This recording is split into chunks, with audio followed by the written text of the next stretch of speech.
All kinds of stuff to work on. They fixed the air conditioning in this, and they fixed the cylinder. Had to fix the packing, and that piston was leaking. This thing does pretty good. It needs more horsepower to go on the hills. Anyway, I gotta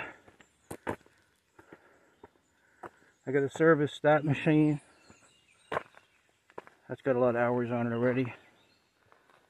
And this one's okay. We fixed the rake.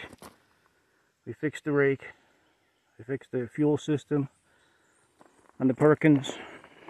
We gotta hook up this grater box and that grater box. This is a pretty interesting thing.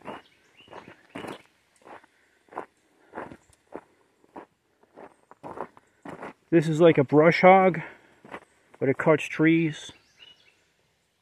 And it goes on this, and it goes up and swings over to the side off like a 90-degree, and it cuts limbs off to keep the roads clear.